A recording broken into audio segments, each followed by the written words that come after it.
வணக்கம். இன்றைக்கி நாங்கள் பார்க்க போகிறது வீட்டிலேயே செய்யக்கூடிய ஹோம்மேட் கொத்து பரோட்டா. இதுக்கு நான் ரெடிமேட் பரோட்டாவே எடுத்துருக்கேன்.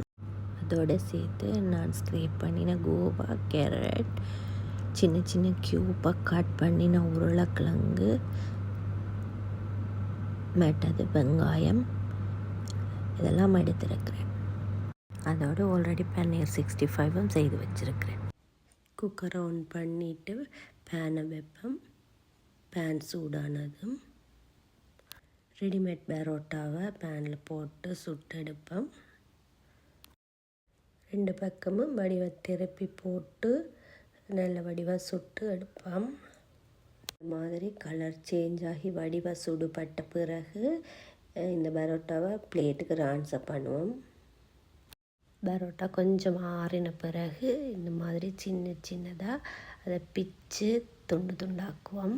சின்ன சின்னதாக பிச்ச பரோட்டாவை கிரைண்டர் ஜாரில் போட்டு இன்னும் கொஞ்சம் சின்னதாக கிரைண்ட் பண்ணி எடுத்துக்கொள்ளணும். கொஞ்சம் நேரம் கிரைண்ட் பண்ணினா ஓகே, ஆக கணக்கு கிரைண்ட் பண்ணக்கூடாது. பண்ணின பிறகு பரோட்டா இந்த பதத்தில் இருக்கணும்.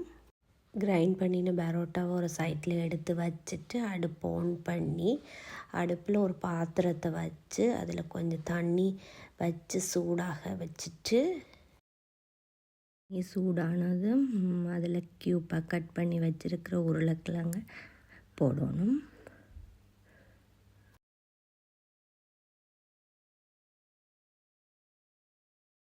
உருளைக்கிழங்கு அவியேக்கில் அதுக்கு தேவையான உப்பு மற்றது தூள் அதில் தேவையான அளவுக்கு போட்டு அவிக்கணும்.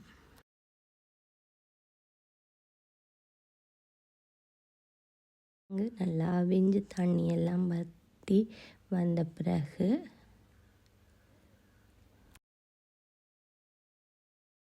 எடுத்து வச்சுட்டு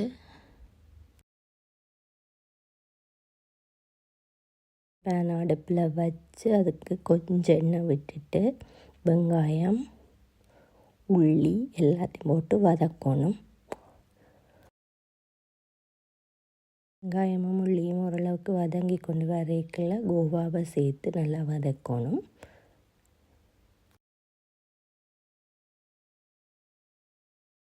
கோவா நல்லா வதங்கின பிறகு அதோட துருவி வச்ச கேரட்டையும் சேர்த்து நல்லா வதக்கணும்.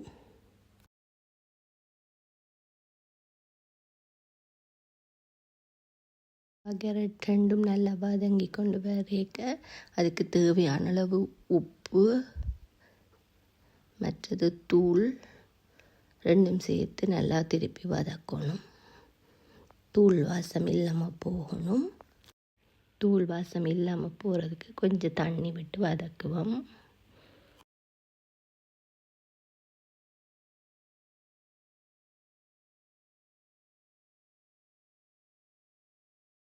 நல்லா வதங்கின பிறகு அந்த அவிச்சு வச்சுருக்கிற உருளைக்கிழங்கையும் அதோடு சேர்த்து மிக்ஸ் பண்ணணும்.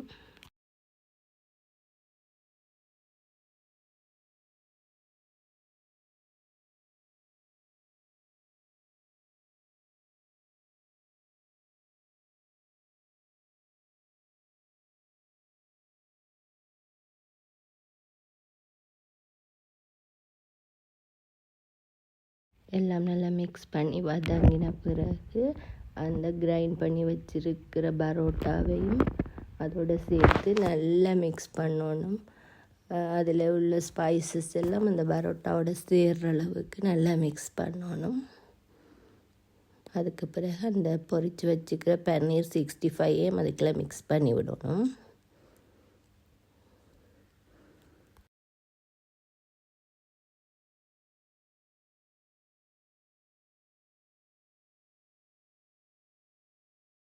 எல்லாத்தையும் வடிவாக மிக்ஸ் பண்ணின பிறகு வெட்டி வச்சுருக்கிற வெங்காயத்தையும் தூவி வடிவாக மிக்ஸ் பண்ணிவிட்டால் ஹோம்மேட் கொத்து பரோட்டா ரெடி. ப்ளீஸ் சப்ஸ்கிரைப் பண்ணி சப்போர்ட் பண்ணுங்கள்.